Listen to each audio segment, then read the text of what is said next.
alguns ajustes técnicos para começar. Peço para aguardarem um pouquinho.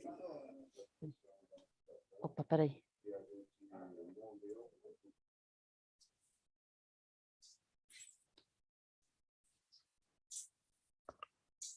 Mais um instantinho, por favor.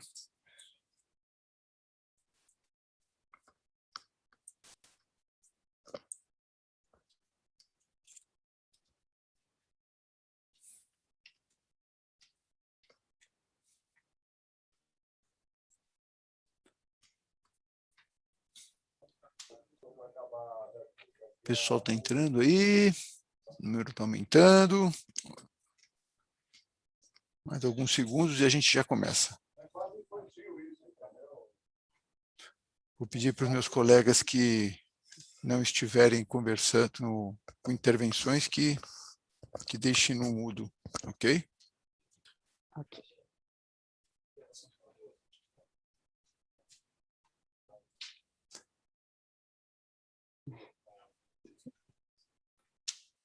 Vamos lá, então?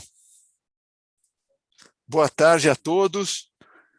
Vamos, então, hoje fazer uma solenidade aqui especial, uma live bem bacana, onde a gente vai abordar diversos assuntos relacionados a cenário e principalmente o mercado de renda fixa, crédito privado. Sou Mauro Rached, sou o head da área de investimentos da Ecoval Investimentos, aqui no Banco da Ecoval. Muito prazer em me dirigir a vocês, tanto público interno quanto público externo, clientes e pessoas interessadas em saber um pouco mais sobre o mercado.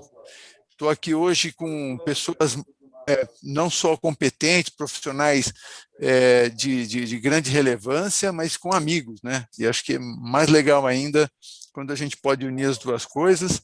Então, estou aqui com meus colegas aqui da Ecoval, o Marcos Lira, que é head da área de produtos aqui da Ecoval Investimentos.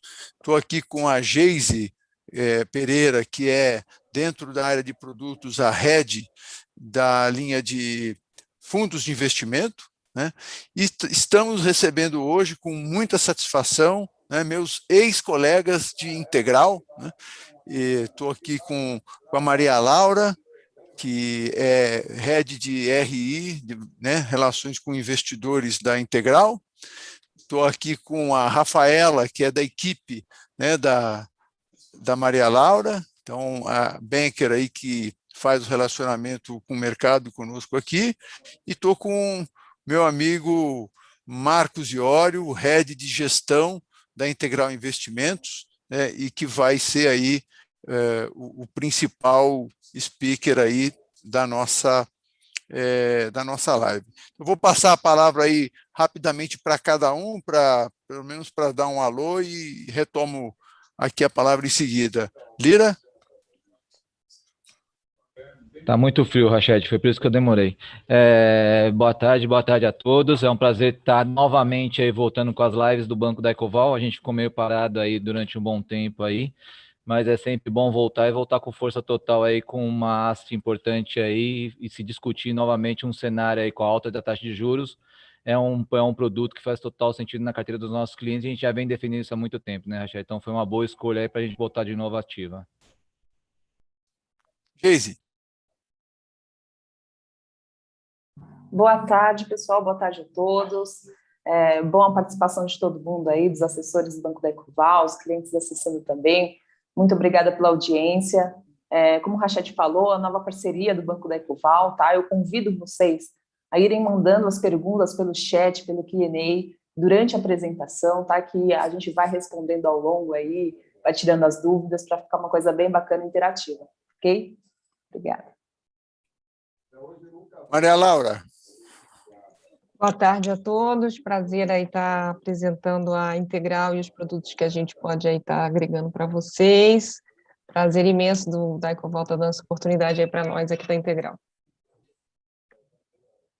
Muito bom, muito bom. Rafaela? Faço das palavras da Maria Laura as minhas. É uma enorme satisfação que a gente está aqui hoje. Agradecer a todos vocês, ao Banco da Ecoval, a Geise, que tornou esse encontro possível. e agradecer aí a participação de todos, nossos amigos, familiares, investidores. Acho que vai ser uma conversa que vai agregar bastante. Iório. Boa tarde, pessoal. Obrigado ao pessoal do Banco da Ecoval. Vamos falar aí bastante do mercado de fundos de crédito privado, um pouco aí de cenário, né? Acho que um momento bem oportuno para a gente voltar a falar de crédito privado, né? Então, vamos lá. Acho que a gente espera contribuir bastante aí para a live. Não, com certeza, e muito. Bom, dando aqui uma pitada macro, né, para a gente começar a nossa conversa, então, estamos aí num período ainda anormal, processo de pandemia bastante forte em 2020, medidas extremas, tanto do lado monetário quanto do lado fiscal, e não só aqui no Brasil, né, mas também estamos falando aí de um processo que afetou o planeta. Estamos falando de forma ainda geral, saindo desse processo mais, vamos dizer assim, pesado da pandemia, a vacinação avança nas principais economias, inclusive aqui no Brasil, né? Já temos algumas economias que estão, vamos dizer assim, mais perto da normalidade, em que pese a ameaça dessa variante Delta, que pode, vamos dizer assim, retardar, vamos dizer assim, o processo de normalização, mas que de forma alguma, vamos dizer, pelo menos até agora, né, não se tem um cenário de retorno a uma situação mais crítica como aquelas vividas no ano passado, né. Ainda assim, mesmo perto de uma situação mais normal, as políticas monetárias nas economias centrais, estamos falando aqui principalmente de Estados Unidos e Europa, mas também Japão, continuam extremamente acomodatícias, e aí eu pego esse gancho para comentar já a decisão do Federal do FONC, né, do Comitê de Política Monetária dos Estados Unidos, do Banco Central Americano, que manteve tanto os juros aí inalterados na faixa entre 0 e 0,25 ao ano, como também o fluxo de aquisição de títulos, ou seja, a injeção de recursos na economia no patamar de 120 bilhões de dólares por mês, né?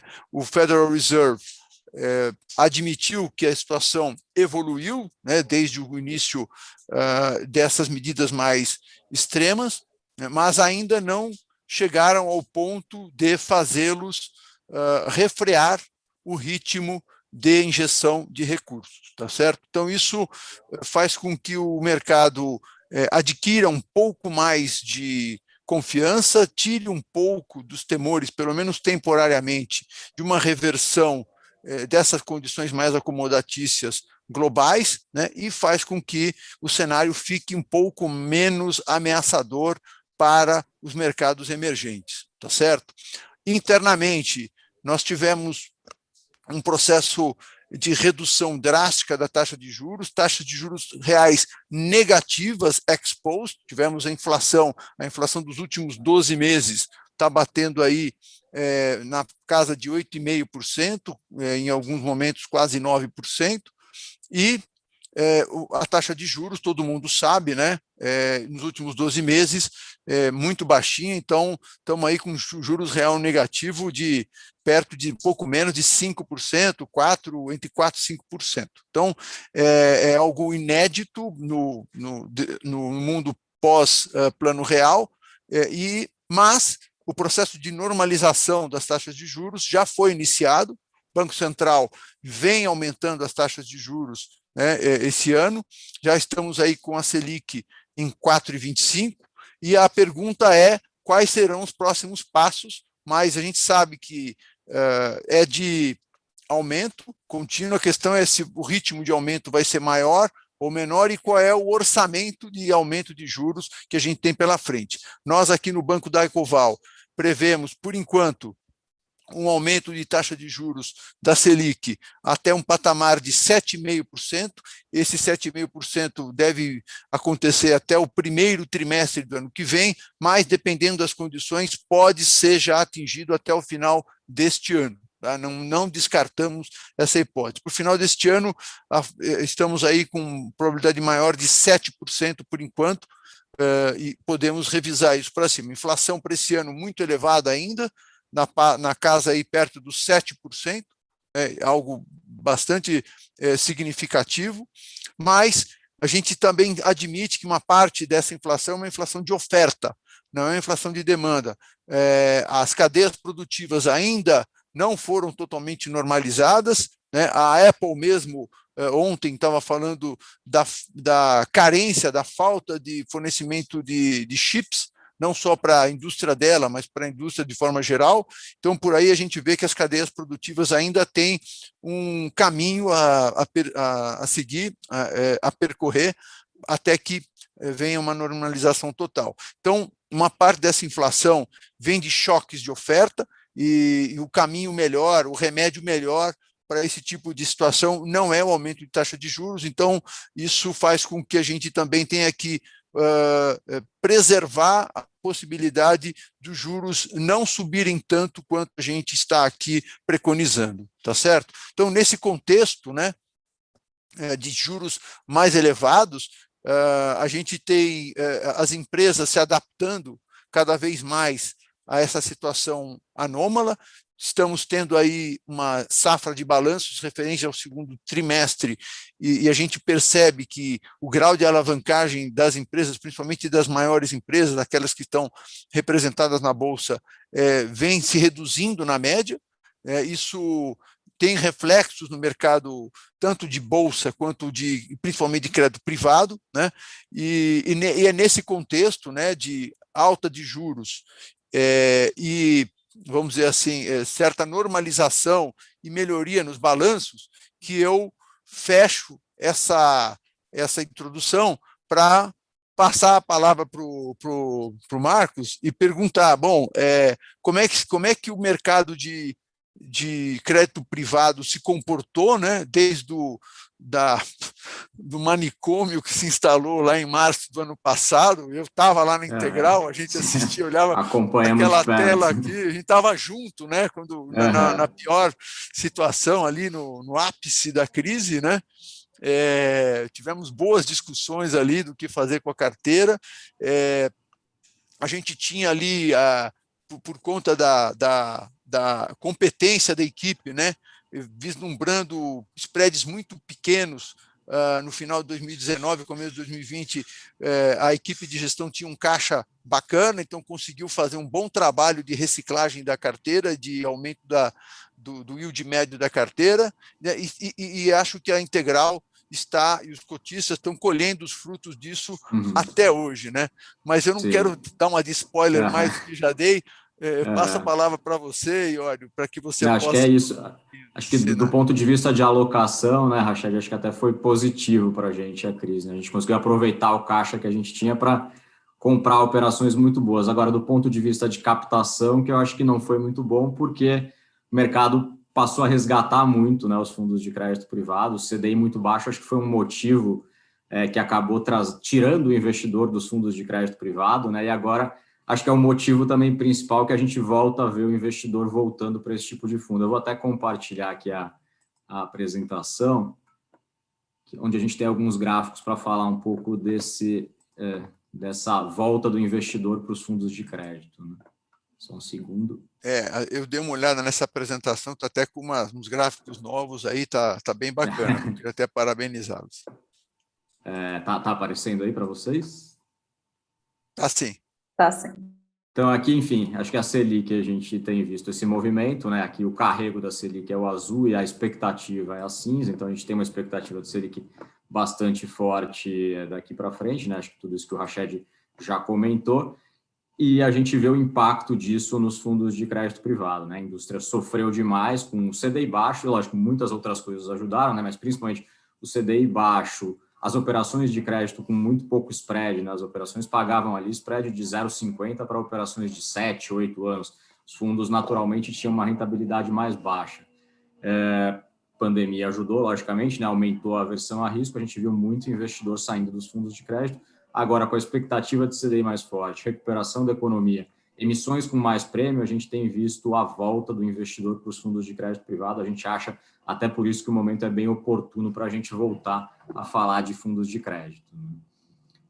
O mercado melhorou bastante, né? Acho que o mercado hoje é mais saudável do que era o mercado lá em 2019. As operações têm saído com mais prêmio. A gente tem visto a liquidez no mercado melhor, né? A gente tem mais players entrando no mercado, casas que não participavam do mercado, né? Caso de Verde, Mauá, Ibiúna, SPX. Então tem cada vez mais gente participando desse mercado. Tem novos entrantes, né? Novas empresas emitindo dívida também. Antes a gente via poucas empresas emitindo e vindo ao mercado para emitir debêntures, emitir FDICs, CRA, CRI. Agora a gente tem visto cada vez mais empresas acessando o mercado de capitais, né? O mercado acho que está bombando, né? A gente está vendo aí IPOs toda semana e o mercado de dívida também tem evoluído bastante nesse mesmo sentido. Então, tem muito mais oportunidade no mercado, seja mercado primário ou mercado secundário. As debêntures fecharam bastante, logicamente, né? O que a gente viu ali em março, maio do ano passado era um cenário irreal, né? Acho que aquilo a gente já sabia que não ia perdurar. Foi um momento momentâneo, não foi uma crise de crédito, né? Foi muito mais uma crise de liquidez. E hoje a gente vê o mercado num patamar muito mais baixo do que era ali em março, maio do ano passado, mas acima do que era em 2019, né? Então, por isso que a gente entende que é um mercado mais saudável. A gente vê relações risco-retorno que fazem muito mais sentido do que faziam ali em 2019. Até por isso lá a gente andava com um caixa muito mais alto, porque a gente via muito pouca oportunidade no mercado, né? Então, atualmente a gente acha que o mercado está mais saudável. Fundos estão com mais demanda por crédito, né? Isso que eu falei, acho que novos entrantes, ativos com oportunidades interessantes. Então, aqui é um gráfico que a gente mostra tamanho dos fundos, né? Indústria inteira, né, de fundos de investimento, e o quanto eles alocam em crédito privado. A gente viu que isso aí teve uma redução importante no ano passado, enfim, fundos com liquidez diária, ali tendo resgates bilionários, tendo que vender ativo, então venderam ativos para tesourarias de bancos, enfim, reduziram bastante o quanto eles alocavam em ativos de crédito privado. E agora, com volta de captação e oportunidades interessantes também com recuperação da atividade, a gente vê de novo os fundos voltando a captar, né? Então já estamos quase ali no que era o nível de alocação em 2019, né? Os fundos alocavam 731 bilhões em ativos de crédito privado. Aqui todos os ativos, tá? Debêntures, letras financeiras, CRIs, CRAs, tiveram uma queda importante em 2020, apesar do crescimento dos fundos, tiveram uma queda importante em alocação em ativos de crédito privado, e agora voltam a um patamar aqui próximo de 700 bilhões, enfim, e tendência de elevação aqui. Se por um lado a demanda dos fundos está crescendo, por outro lado a oferta de ativos também está crescendo, né? Então, recuperação de atividade e fortalecimento do mercado de capitais brasileiro estimula aqui a emissão de dívida. Então, quando a gente olha aqui oferta de novas emissões, novos ativos, aqui peguei mercado de debêntures e FDIC, né, que acho que é a parte mais relevante das nossas carteiras. Só agora no primeiro semestre a gente já teve quase 100 bi de emissões de debêntures, 31 bi de emissões de FDICs. Isso aí a gente quase que já bate aqui o que aconteceu no ano de 2020 inteiro e muito provavelmente volta aqui para o patamar de 2019, enfim, e crescendo mais, né? A expectativa é que a gente tenha um segundo semestre bem forte e um ano de 2022 bem forte também. Então, acho que o ponto que eu queria deixar aqui, acho que o primeiro ponto é esse, né? O mercado de fundos de crédito privado está bem mais saudável do que era o momento pré-pandemia, né? Quando a gente via fundos gigantes ali com prazo de resgate muito curto, né? Um negócio que a gente não gostava, sabia que podia dar problema em algum momento. Fundos com retorno melhor hoje, né? Um carrego mais interessante, enfim. E com o CDI subindo, né? A expectativa é que esses fundos se tornem ainda mais relevantes na alocação dos investidores. Excelente. Bom, eu vou passar aqui a palavra para a Geise, para que ela possa tocar um pouco a outra pauta, né? A nossa pauta de conhecer um pouco mais da Integral e conhecer as alternativas de investimento que a Integral dispõe nesse momento que parece bastante, como a gente acabou de ver, né?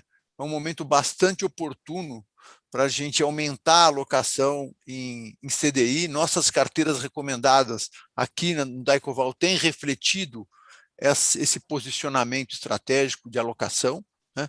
E a gente está levando aos nossos clientes alternativas interessantes, além das alternativas aqui da casa, que obviamente são mais do conhecimento aqui da nossa clientela, estamos levando outras alternativas de alocação interessante, que tem, obviamente, não só o CDI como indexador, mas a renda fixa e o crédito privado, que são aí classes de ativos que estão sendo beneficiadas e continuarão se beneficiando dos dois processos, tanto de uma inflação aí no curto prazo, pelo menos, um pouco mais elevada, né, quanto, obviamente, do aumento dos juros, do aumento do CDI já precificado e que muito provavelmente deve ocorrer perto dessas expectativas. Então, Geise, fica à vontade aí para conduzir essa parte de oportunidades de investimento aí junto aos nossos colegas de Integral.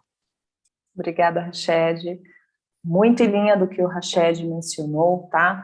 Nós, da equipe da Daicoval Investimentos, buscamos produtos, veículos, né, fundos, estratégias de investimentos alternativas, diferentes, descorrelacionadas, com uma equipe de gestão robusta e experiente por trás, né? A Integral Investimentos faz parte da nova parceria do Daicoval, desde o último dia 26, na segunda-feira agora. O fundo está disponível, você cliente no DaiConnect, no app, você já pode fazer o seu investimento, tá? Essa é uma oportunidade para a gente entender um pouco mais a fundo do que o fundo faz. Os assessores e gerentes que estão nos assistindo, o portal de investimentos da CGI está disponibilizado também. Qualquer dúvida, tem dúvidas adicionais aí, a nossa equipe está super aberta para atender clientes, inclusive, tá? Entre em contato com o seu assessor, peça uma ponte, ou envie um e-mail diretamente para investimentos@bancodaicoval.com.br, chave super facinho, investimentos no plural, tá ok? Então, obrigado mais uma vez pela participação do Marcos, da Rafaela e da Maria, tá? Nessa apresentação.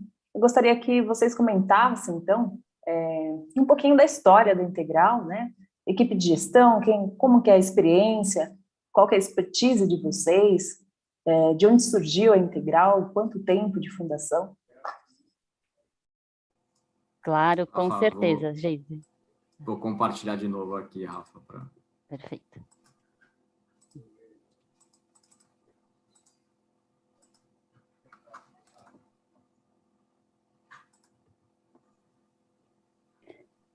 Com certeza, Geise, essas informações, né, elas são muito importantes, né, para o investidor saber quem que é a casa, né, aonde que ele está alocando o dinheiro dele. E eu vou contar aqui brevemente a história da Integral Investimentos, para o cliente ter a certeza que ele está entregando, né, o dinheiro dele em boas mãos. A história de sucesso aqui da Integral Investimentos começou há 22 anos atrás, quando o ex-banqueiro Antônio Herman, que tem mais de 40 anos de mercado, de atuação no mercado financeiro, já foi presidente do Banco BMG, do Banco Itamaraty, de uma joint venture chamada Uno, se juntou ao Carlos Fagundes, que é outro profissional e também muito conhecido no mercado financeiro, que tem mais de 45 anos de atuação no mercado, já foi presidente do Itaú Leasing, CFO do Chase Manhattan. Ele foi o primeiro profissional aqui no Brasil a estruturar um FDIC, que é uma operação, né, super complexa, e é o que a Integral sabe de fazer de melhor, desde a parte de originação, estruturação e distribuição, e que, falando aí para os investidores, é uma operação que consegue trazer um prêmio, né, muito maior frente a outros investimentos mais convencionais de renda fixa, mas que lá na frente o Marquinhos vai abordar melhor para vocês. Então, a nossa história começou lá em 1999, quando a gente prestava consultoria em risco. Posteriormente, a gente começou a prestar consultoria também em finanças, tecnologia e serviços financeiros. Em 2006, começou a gestora, né, de fundos de investimentos. A gente fazia mais os fundos fechados, nessas estruturas de FDICs. Aí, em 2011, a gente teve a graça de receber o Marquinhos aqui na nossa Asset, que começou a gerir os fundos líquidos, né, os nossos fundos que a gente vai focar aqui nessa apresentação hoje. Aí, posteriormente, lá em 2015, o terceiro sócio majoritário, chamado Vitor Bidetti, se juntou ao Fagundes e ao Herman. O Vitor Bidetti, ele também já foi diretor do Bank Boston, tem bastante conhecimento na parte de real estate, foi um dos fundadores, né, da Brazilian Finance Real Estate, e ele veio aqui em 2015 e fundou a Brei, que é um quarto braço aqui da nossa Asset, que faz a gestão de fundos imobiliários.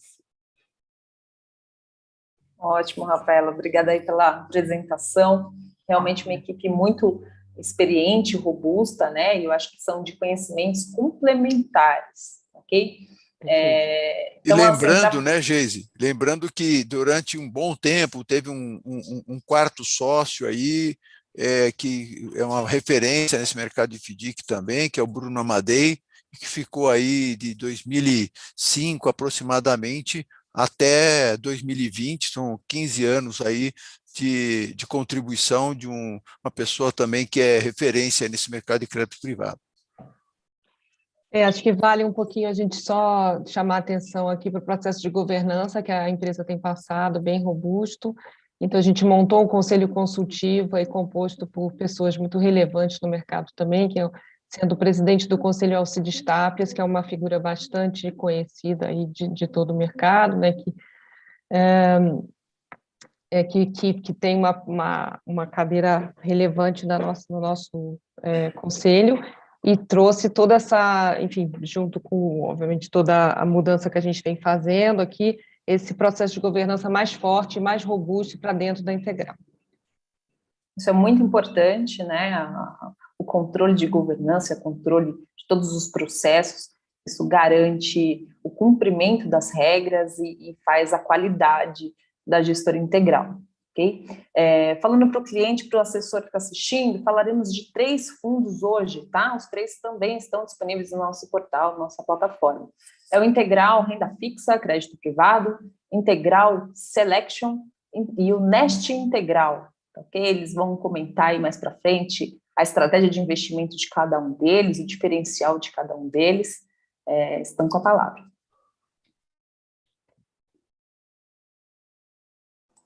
Estava no mudo aqui. Acho que reforçando um pouco o que a Maria Laura falou, né? A gente, enfim, tem reforçado bastante a governança, os processos internos aqui.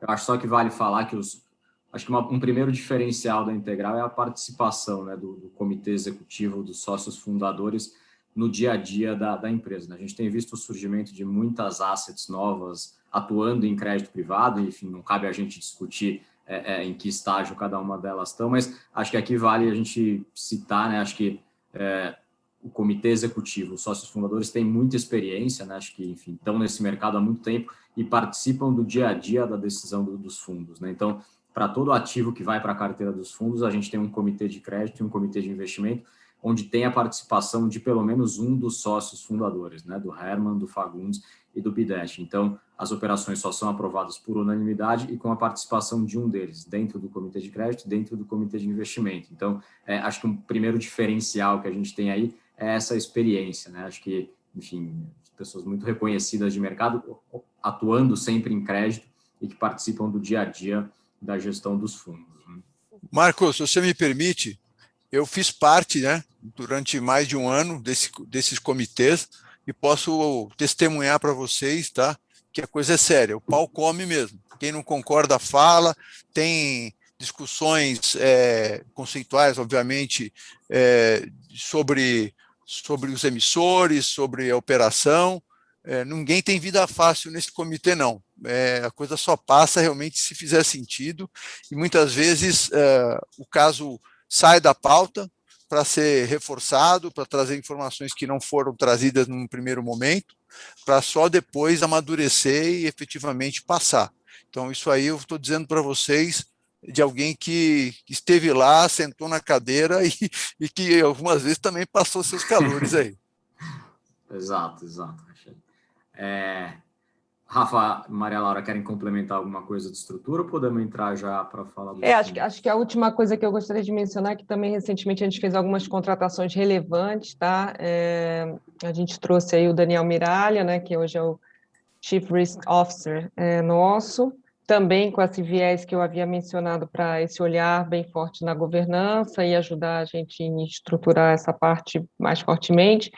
E a Maristela também, que é responsável por crédito, que tem longo histórico aí na área de crédito no Itaú BBA e que veio compor o nosso time também. É uma pessoa extremamente experiente que vem contribuindo fortemente aí da gente melhorar esses processos internos. Acho que a gente tem uma estrutura bem robusta, né? Acho que são mais de 40 pessoas, enfim, essa equipe de risco, crédito, operações, acho que se reforçou bastante também, enfim, expectativa de crescer os fundos aí com a estrutura está pronta para a gente fazer esse crescimento nos fundos. Entrando um pouco aqui, então, nos fundos que a Geise já comentou, são 3 fundos que a gente vai falar hoje, o Integral, Fundo de Investimento Renda Fixa Crédito Privado, né, o FIRF-CP, Integral Selection e o Nest Integral, uma parceria que a gente tem com a gestora Nest e que também acho que já está disponível na plataforma, né? O primeiro é o fundo mais antigo, é um fundo para investidor em geral, os 2 outros são fundos para investidores qualificados, e a gente gosta de reforçar que em todos eles a gente tem enfim, quer oferecer para o investidor um pouco da expertise da Integral em ativos estruturados, né? Então, por isso que eu reforcei aqui qual é o limite de alocação em ativos estruturados, e aqui FDICs, CRIs, CRAs, que a gente pode colocar nas carteiras e que a gente tenta deixar sempre muito perto desse limite de alocação em estruturados, né? Então, no CP, por ser um fundo para investidor em geral, ele pode alocar até 20% nesses ativos, o Selection até 40%, e o Nest, por ser um FIC-FIM, ele tem na política dele de investimento que vai alocar 100% em FDICs. Por conta disso, os prazos de resgate dos 2 fundos que alocam mais é um pouco mais longo, né, 90 dias, eles têm ativos mais ilíquidos, né, precisam ter um prazo mais longo para a gente não correr um risco de liquidez exagerado. Meta de rentabilidade dos fundos, o CP, a gente pretende entregar no longo prazo um retorno de CDI mais 1,5%, o Selection CDI mais 2,5% e o Nest Integral uma rentabilidade de CDI mais 3%. Ele, por ser um fundo ainda com um histórico curto, né, ele foi fundado no final de março desse ano, está completando agora 4 meses, a gente ainda não pode mostrar histórico. O CP e o Selection entregaram aí nos últimos 12 meses CDI mais 5 e CDI mais 3,5, muito por conta também, enfim, do mercado que ofereceu oportunidades muito interessantes por conta da crise de liquidez que a gente viu no ano passado. Perfeito, Marcos. Muito clara aí a divisão de cada um dos fundos. E aí vamos entender, né, o que cada um faz, né? Como que vocês, qual que é a política de investimento para vocês atingirem este retorno? Okay? Tá.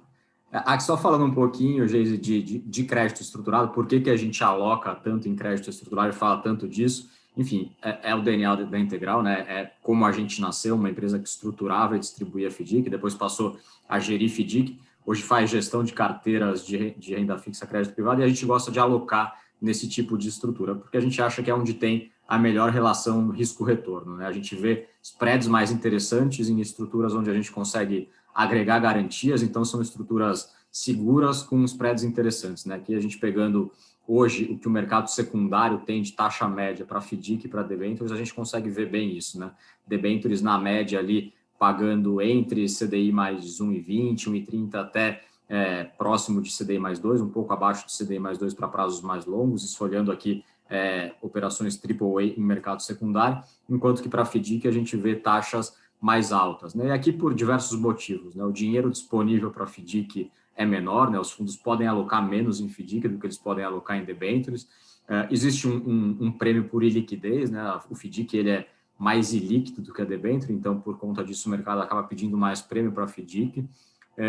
Existe um prêmio pelo desconhecimento, né? Nem todo mundo conhece FDIC, sabe analisar um FDIC, então por conta disso também o mercado acaba oferecendo mais prêmio para FDICs, então a gente vê bem isso aqui nas operações em mercado secundário. Mesma coisa para mercado... Aliás, Iório, até porque a gente tem aí uma audiência bastante diferenciada, né? Diversificada, melhor dizendo. Então, só para deixar claro, FDIC, gente, são fundos de investimento em direitos creditórios. São fundos que adquirem recebíveis. Então, adquire duplicata, adquire recebível de cartão de crédito, né? Então eles funcionam como pequenas financeiras, né? Que adiantam, normalmente o que adiantam recursos para quem tem um crédito a receber, né? E isso o fundo adquire com uma taxa de desconto, né? Então, o FDIC acaba rendendo, né, aquela taxa média de desconto desses recebíveis, descontados, obviamente, os custos do próprio fundo. Então, tem muitas financeiras até que operam através de FDICs, né? Não precisam, nem montam financeira de verdade, nem montam bancos, elas operam através de FDICs. E o FDIC acaba, claro, tem menos liquidez, existe liquidez para a cota de FDIC, mas não é tão intensa, tão abrangente, né, tão volumosa quanto comprar ou vender outros títulos, né, como, por exemplo, debêntures. Tá? Então, por conta disso, esse é um dos fatores, apenas um deles, que acaba gerando um pouco mais de rentabilidade, pouco não, muito mais rentabilidade do FDIC em relação a outras classes mais líquidas, como, por exemplo, as debêntures. Está legal? Perfeito, Rachel. Mostrei aqui mercado secundário, mas a gente vê a mesma coisa em mercado primário, né? Aqui as operações que a gente analisou ao longo aqui do primeiro semestre de 2021, a gente consegue ver bem isso, né? Acho que operações com ratings melhores aqui pagando na média CDI mais 3, e na medida em que a gente vai tendo operações com um pouquinho mais de risco, a gente vai vendo operações pagando ali até CDI mais 6, 5, até algumas CDI mais 8, enfim, operações com bastante prêmio. Então, por conta disso, a gente entende bastante desse mercado, né? A gente origina operações de FDIC, a gente é muito procurado também por quem está distribuindo operações de FDIC, e a gente aloca bastante em FDIC, né? Então, pegando o nosso fundo CP, que pode alocar até 20% em FDIC e outras operações estruturadas, a gente está entre os maiores, os fundos que mais alocam nessa classe de ativo, né? Aqui peguei os nossos concorrentes, na média eles alocam cerca de 10% em FDIC, a gente estava alocando aqui no fechamento de junho cerca de 19%. Então, isso aí gera um carrego mais elevado para a nossa carteira, e é da onde a gente acha que a gente consegue tirar valor atualmente. Entrando aqui no fundo renda fixa crédito privado, é o primeiro fundo que a gente teve na Integral, é um fundo de abril de 2012. Ele nasceu como um fundo que tinha ali dinheiro dos sócios, dinheiro da empresa, de amigos dos sócios, para investir em operações estruturadas pela Integral, ou então operações de mercado que a gente tinha curiosidade, queria conhecer. Não tínhamos, na época, nenhuma obrigação de diversificação nessa carteira, de desconcentração, então era um fundo muito livre. Na expectativa de fazer esse movimento de abrir o fundo para varejo, a gente, ali em janeiro de 2019, alterou a política de investimento dele, adequou o fundo para investidor em geral, então trouxemos o fundo para varejo, né? O fundo mudou a política de investimento, a gente passou a adotar políticas de diversificação, concentração máxima, então hoje é um fundo adaptado para varejo, está desde aqui de janeiro de 2019. Desde então, o fundo pegou duas crises, né? A gente teve uma crise de liquidez ali em novembro de 2019, quando o mercado já estava um pouco frágil, né? Aquilo que eu falei, as operações estavam com muito pouco prêmio, o CDI já em tendência de queda, a gente já via alguns resgates no mercado de crédito privado, os fundos já não rodavam com aquela rentabilidade que rodavam no começo de 19, final de 18, então a gente viu ali um primeiro movimento. Depois a gente teve crise de Covid, que naturalmente foi muito mais forte do que essa crise de 2019, apesar desse mercado não muito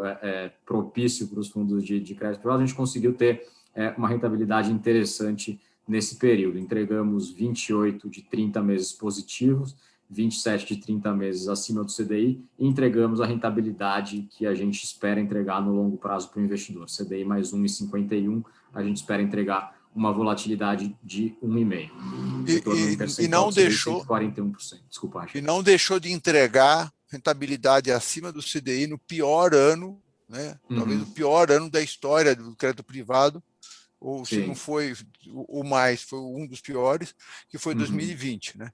Então, exato, aí não só entregou rentabilidade positiva, como acima do CDI em 2020, uma capacidade de reação que acho que só os fundos de bolsa, só os fundos de ações, alguns conseguiram. Então, acho que se eu olhar a concorrência, muitos conseguiram entregar rentabilidade positiva, mas acho que pouquíssimos entregaram rentabilidade acima do CDI.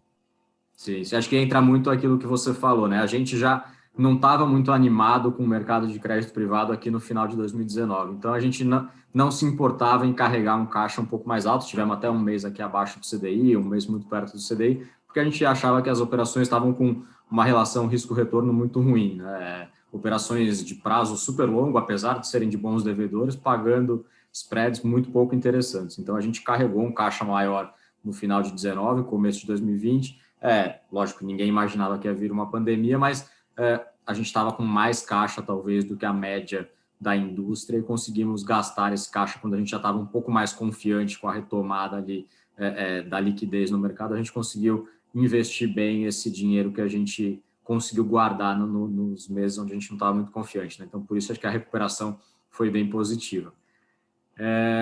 Estratégia principal do crédito privado. Então, é ter uma carteira high grade ali, perto de 60% do fundo alocado em operações high grade, e aí debêntures, letras financeiras com bom risco de crédito, alocar ali até 20% em operações estruturadas, aí operações mais óbvias, operações não tão óbvias, né? Operações mais high grade, também em crédito estruturado, operações com um pouco mais de prêmio, onde a gente goste da tese, onde a gente fique confortável com o risco da operação, e manter ali 20% em caixa. Essa é a ideia desse fundo para a gente entregar CDI mais 1,5. A gente quer ter um fundo com baixo risco de crédito, baixo risco de mercado e com risco de liquidez mitigado, tá? Então, a carteira hoje do fundo, ela tem uma diversificação setorial, né? A gente está alocado em vários setores, naturalmente financeiro e imobiliário.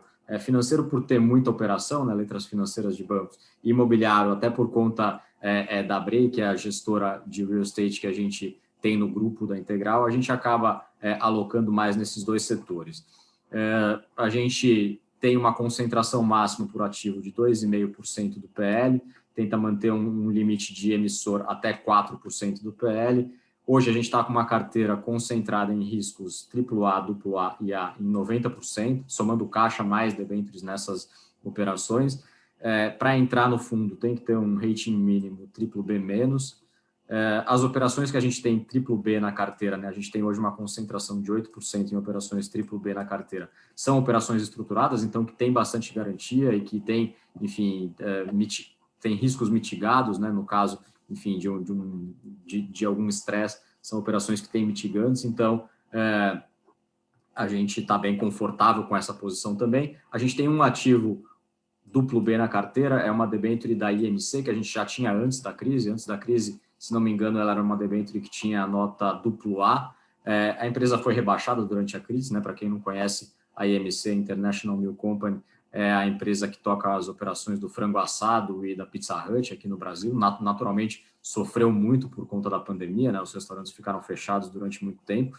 A empresa fez cortes de custos, enfim, mandou muita gente embora, está se reestruturando, já tem apresentado números melhores, né? A gente, enfim, está olhando com muita atenção para esse papel e hoje a gente tem conforto em manter essa posição dentro do fundo, né? Então, é a operação que está ali fora do que a gente pretende, que é ter operações só BBB, mas ela estava no fundo antes disso acontecer. Então, hoje é uma carteira com um risco de crédito bem reduzido. A gente tenta entregar também um risco de mercado bem baixo, então aqui olhando a volatilidade do fundo em 6 meses está em 0,21, volatilidade em 12 meses está em torno de 0,50.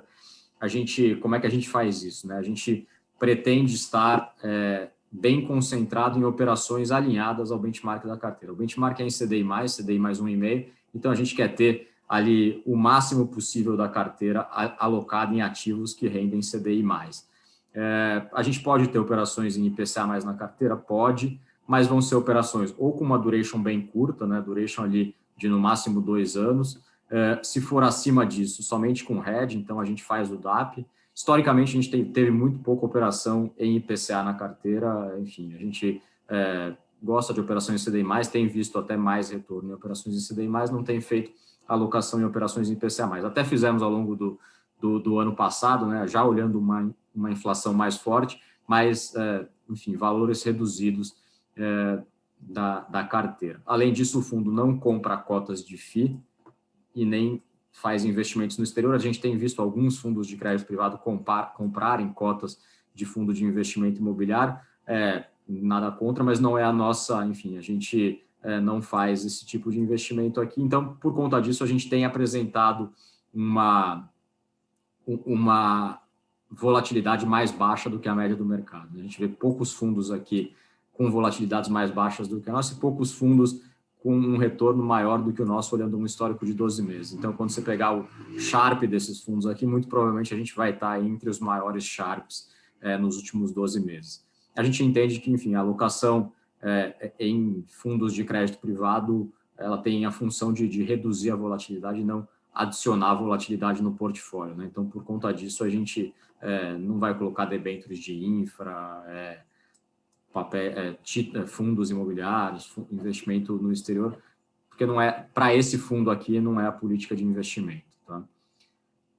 E, enfim, o último aqui, a gente quer ter, enfim, mitigar o risco de liquidez, né? A gente comentou bastante que os ativos de crédito privado, eles hoje ainda não têm uma liquidez como outros ativos que a gente tem no mercado brasileiro. Então, por conta disso, a gente é muito preocupado com o risco de liquidez. Foi um dos motivos até da gente demorar a vir com produtos para o investidor de varejo, né? A gente sabe que o investidor de varejo é mais sensível ali a uma variação de cota, enfim, a um momento ruim de mercado. Então, a gente queria estar bem confortável em relação ao risco de liquidez das carteiras, tá? Por isso que a gente, enfim, não abre mão de ter um fundo com prazo de resgate T30, né? A gente acha que não faz sentido um fundo que investe em ativos longos ter um prazo de resgate D0, D1.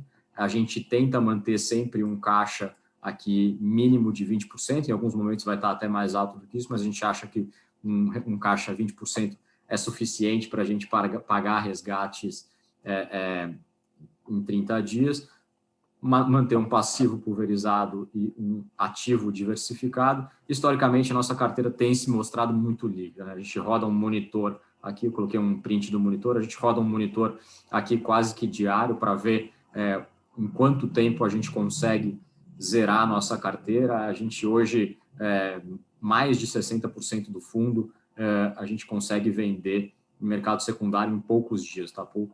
2, 3 dias a gente conseguiria vender as posições que a gente tem em carteira.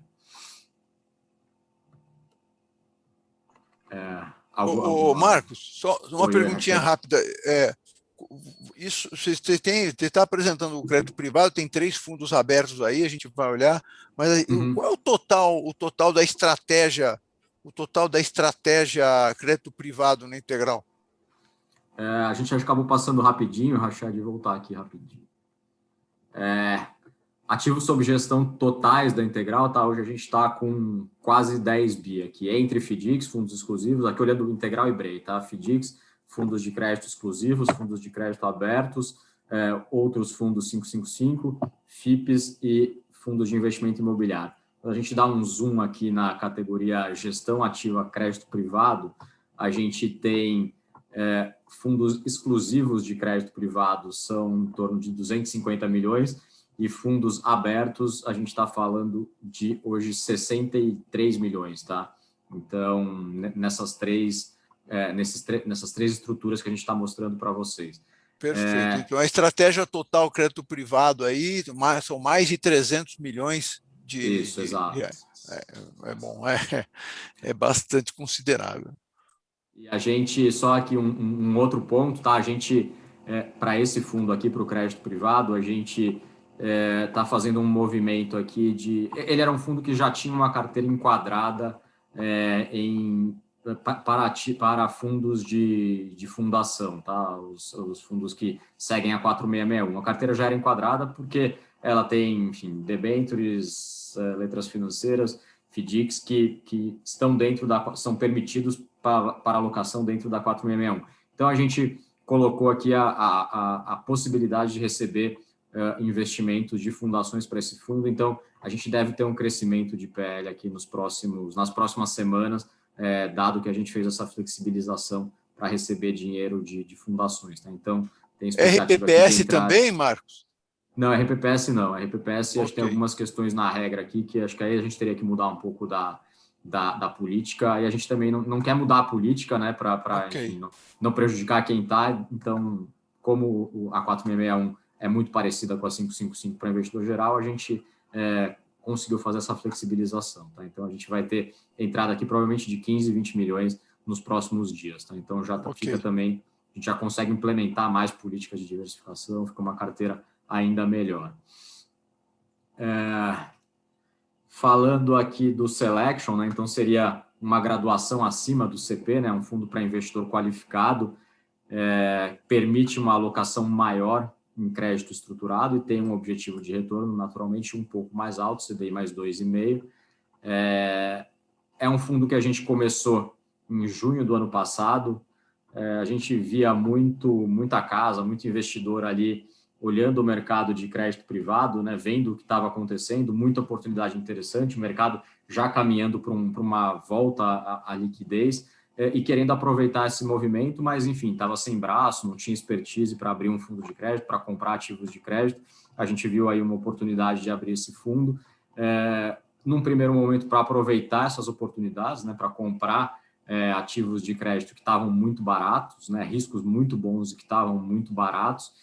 Então, foi o que a gente fez, a gente abriu o fundo lá no final de junho de 2020, formamos aquela carteira que acho que a gente sempre quis montar, né, uma carteira que muito concentrada em nomes muito óbvios, que a gente não comprava antes porque os spreads eram muito baixos e que estavam com spreads muito interessantes. Né? Então, a gente comprou esses ativos, encheu a carteira de debêntures e letras financeiras, principalmente de nomes muito óbvios. Aproveitamos o fechamento de spread, né? O mercado foi fechando muito de spread ali desde junho até o começo desse ano. Algumas dessas posições a gente já vendeu e a gente sabia que essa estratégia tinha prazo de vencimento, né? Ela não ia durar para sempre. A gente aproveitou ela ali nos primeiros 6 meses e depois a gente passou a olhar outra estratégia e aí alinhada muito ao que é a expertise da Integral, né? A gente voltou a olhar muito para o mercado primário de ativos estruturados.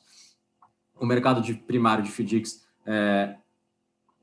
no primeiro semestre do ano passado, naturalmente secou por conta da pandemia, mas voltou bem forte no segundo semestre do ano passado. Então, acho que casou bem com a estratégia que a gente tinha, né? No primeiro momento, olhando ativos mais líquidos e, num segundo momento, olhando para primário de ativos estruturados. A gente conseguiu fazer essa mudança de estratégia também rapidamente, de forma bem interessante. Hoje a carteira tem um spread relevante, está com um spread aqui de CDI mais 2,94, subindo, né? Conforme a gente aumenta a alocação aqui em operações estruturadas, a gente consegue entregar aqui um spread interessante. E aqui eu acho que, enfim, as 3 premissas que a gente falou ali para o CP, a gente também adota aqui para o Selection: baixo risco de crédito, baixo risco de mercado e mitigação do risco de liquidez. Né? Quando a gente olha para risco de crédito, 83% da carteira está em ratings AAA, AA e A. A gente tem aqui uma carteira até mais pulverizada do que no CP, são 60 ativos, na média 1,45% do PL por ativo. A maior concentração por ativo, 2,87%, por emissor, 5%, e aqui a maior concentração é Itaú, né? Então, enfim, as maiores posições são nomes bem óbvios, que ainda tem um spread interessante, considerando que é Itaú. Baixo risco de mercado, então a volatilidade aqui ainda mais baixa também do que no CP, 0,21 para 6 meses, 0,30 para 12 meses, 77% do PL em ativos em CDI+, e mitigação do risco de liquidez. Né? Aqui é um fundo com prazo de resgate mais longo, a gente tem mais tempo para vender os ativos, no caso de um estresse de resgates na carteira. 12% da carteira está em caixa ou em fundos abertos, e 50% da carteira está em ativos que a gente consegue liquidar em até no máximo 10 dias. Tá? Então, é uma carteira também bem confortável do ponto de vista de liquidez, e ela entregou aqui desde o início dela, em junho do ano passado, CDI mais 3,74. Eu acho que tem que ficar claro isso para a nossa audiência, né? Tem um trade-off aí, né? Você espera mais tempo para resgatar, mas, por outro lado, é uma alternativa de investimento que te premia mais, te oferece mais, né, em termos de rentabilidade. Então, para quem tem recursos de longo prazo, que não depende desses recursos, pode optar, por exemplo, por um fundo como o Selection, né, não vai, mesmo que haja uma crise, uma marcação a mercado, os papéis que estão ali estão com essa taxa aí embutida, não vai deixar de ter essa taxa, né? E já tivemos uma situação dessa, como o crédito privado, o outro fundo teve uma situação dessa, entregou. Então, acho que é um fundo que, para quem pode esperar mais, vai no Selection. Para quem, né, tem um pouco mais de medo ou não é qualificado, vamos lembrar que esse é um fundo para investidor qualificado, então quem não é investidor qualificado tem a opção do crédito privado, o 30 dias, que vai entregar um pouco menos, né, mas você vai ter o recurso mais rapidamente de volta quando resgatar. Exatamente. E acho que um outro ponto interessante aqui que o investidor ele pode levar em conta também, que esses FDICs, né, que são essas operações que o Mauro explicou e o Marquinhos, eles não são acessíveis, né, à pessoa física, e quando um cliente vai contratar uma debênture, um CRI, um CRA, geralmente o valor de entrada, né, ele acaba sendo um pouquinho maior, o cliente tem que levar até o vencimento, e às vezes ele fica com risco concentrado naquela empresa.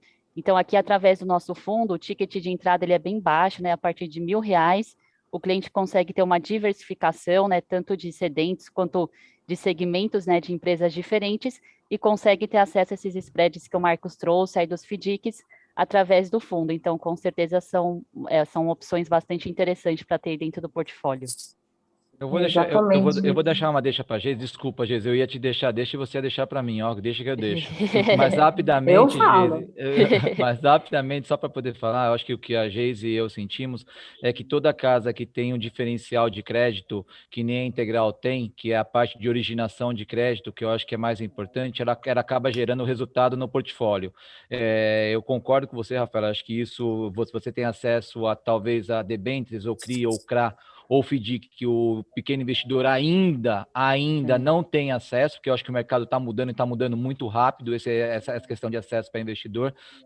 Mas o que a Geise há de concordar comigo, que toda casa que a gente tem aqui, que tem esse diferencial de vocês, e pela expertise e o nome e o currículo que vocês têm, e pela rentabilidade que o Marcos está mostrando aí, eu acho que isso foi o grande diferencial de vocês, né, Marcos? Pelo menos, né, nessa passagem de pandemia para cá, né?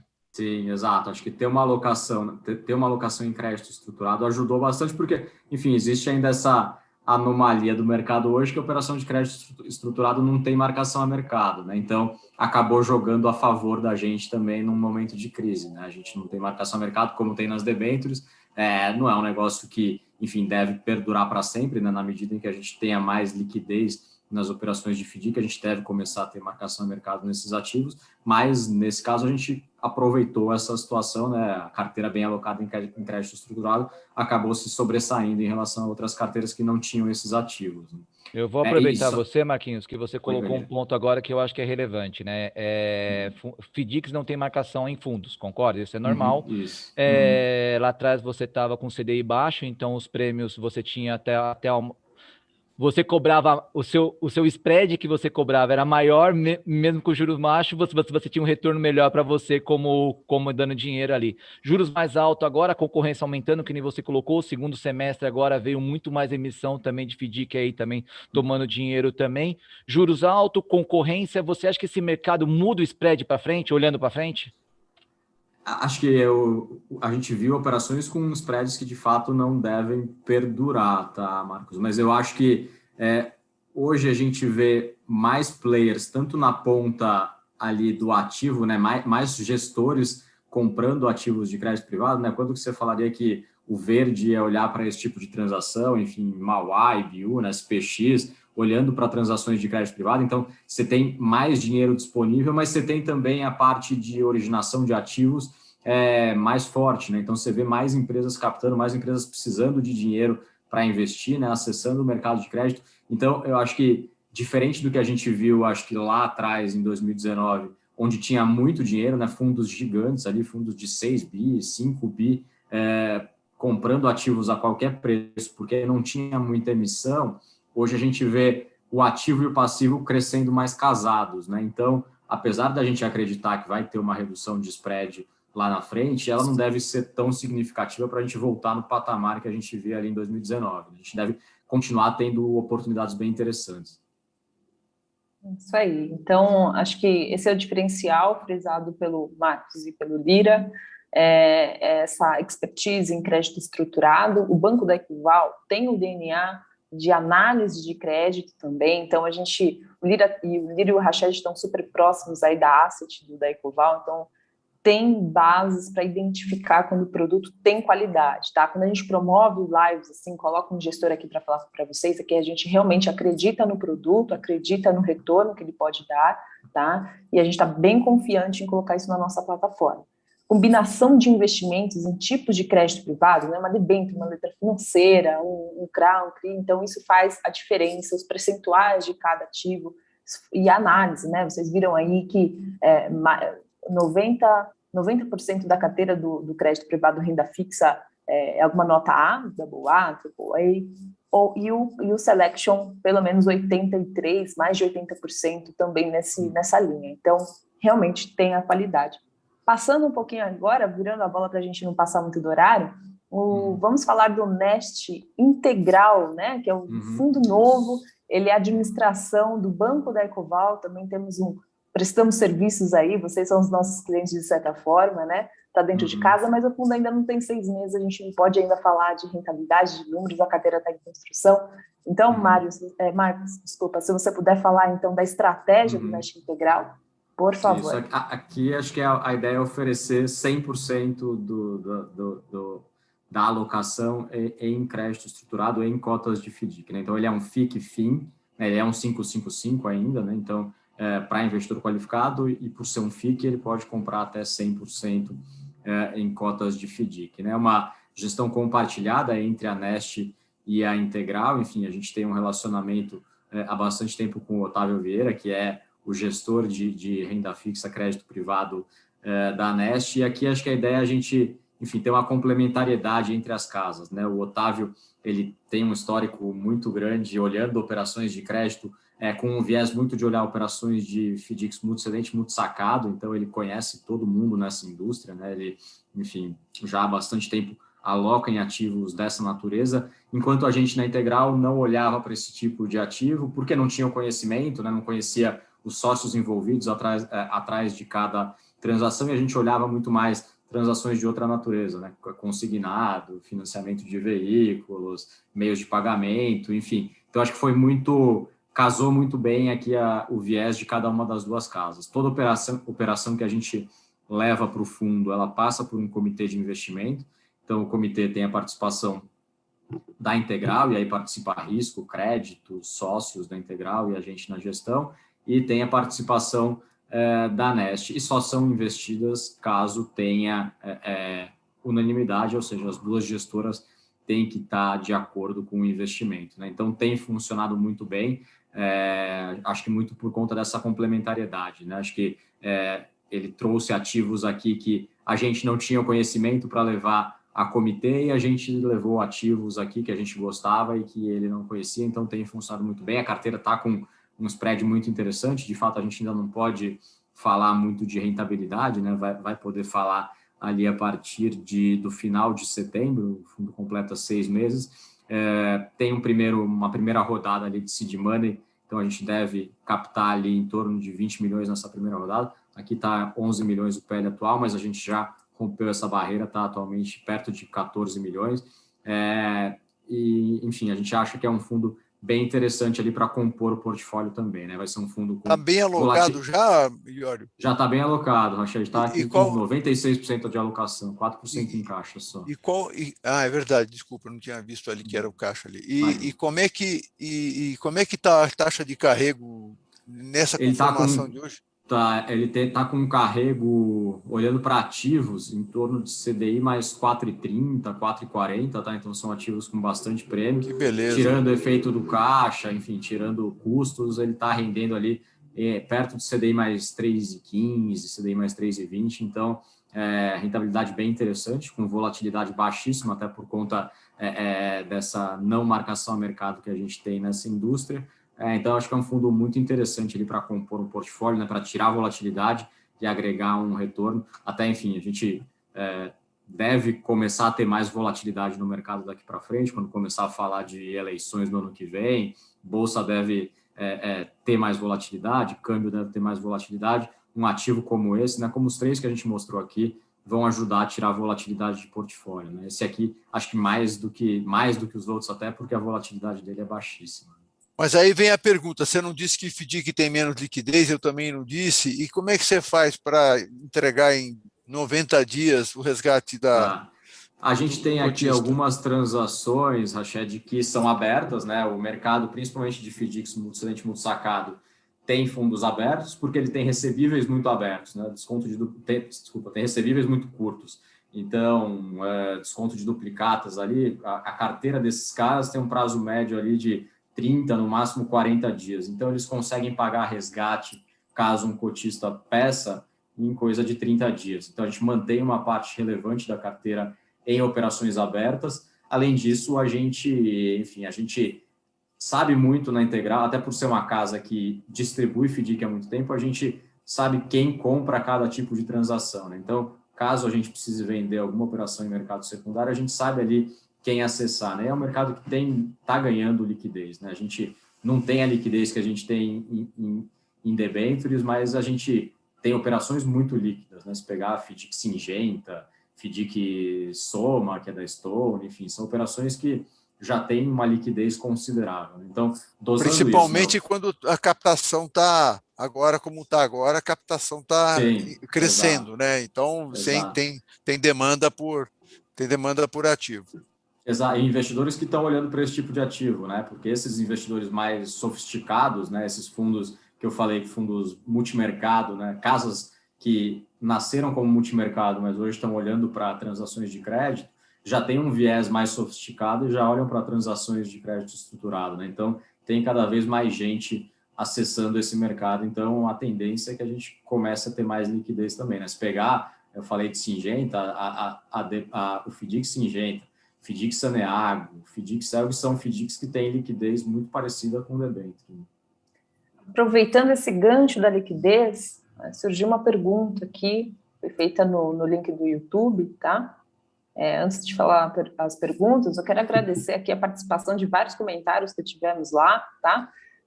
Pedro Mantovani, Hélio SP, Letícia Aragão, Diego Oliveira, Rosana Picciotti, você me desculpa se eu estiver falando errado, Milton, muito obrigada aí pelos comentários, pelos elogios.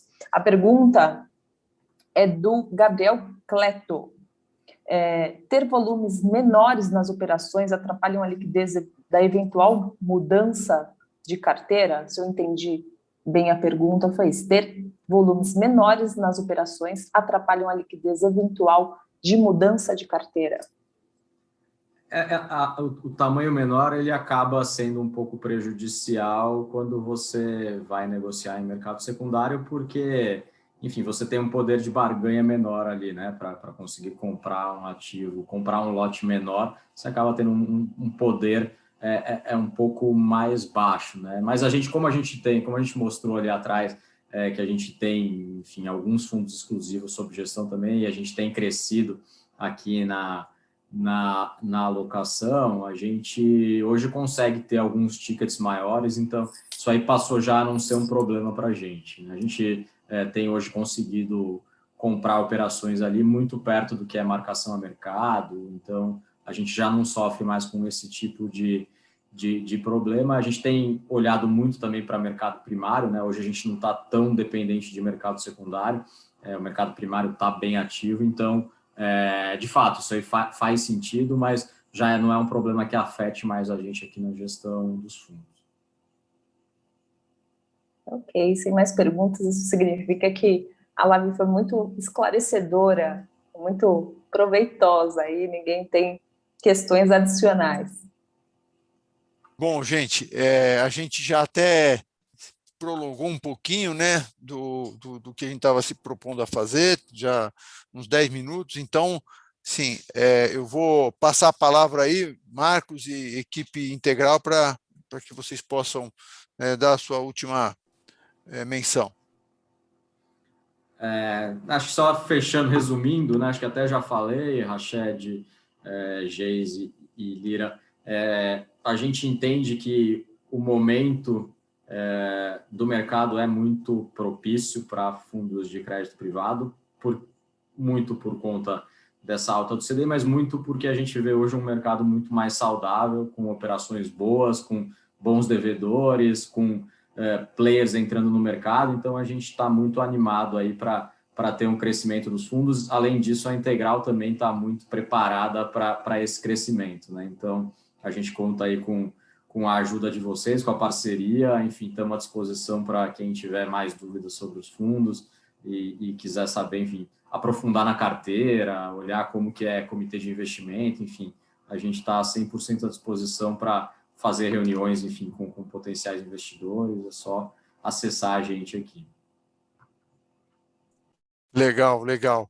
Bom, então, em nome da Integral, não, em nome do Banco da Ecoval, gostaria de Tá agradecer. louco, Rached? Logo Força tarde, do 6 hábito, horas, hein? 5h40 ainda. Força do hábito, força Ato do falho. hábito. Ato Deixa o falho. Morro escutar isso. Bom, mas vamos fazer assim, em nome da Integral e do Banco da Ecoval, gostaria de agradecer a audiência, aí já ficou melhor, não? Corrigiu. Rimou. Obrigado, gente, obrigado aí, Maria Laura, Rafaela, Marquinhos, Iório, muito obrigado, parabéns, né? Acho que eu fico muito satisfeito em ver os fundos rodando dessa forma, a estrutura se consolidando, se reforçando, né? E fico muito satisfeito mesmo, porque eu acho que a casa tem muito potencial para fazer até muito mais do que tem, e espero que a gente possa aqui no Banco da Ecoval, através da nossa rede de distribuição, clientes de muito bom porte, clientes interessados em ter produtos bons, produtos rentáveis, ajustados à relação retorno e risco, que eles possam contribuir com o crescimento da Integral, tanto do lado da asset, né, os fundos de crédito privado, quanto do lado também dos fundos imobiliários, que a gente nem tocou aqui. Hoje fica para uma próxima oportunidade, e é uma outra equipe, e a gente vai ter oportunidade de fazer isso ao longo do tempo. Tá? Meus agradecimentos aí pela organização, participação, Geise, Marcos Lira, e principalmente aos clientes e à equipe da Ecoval, que nos prestigiaram com a sua audiência. Estamos aqui à disposição, gente.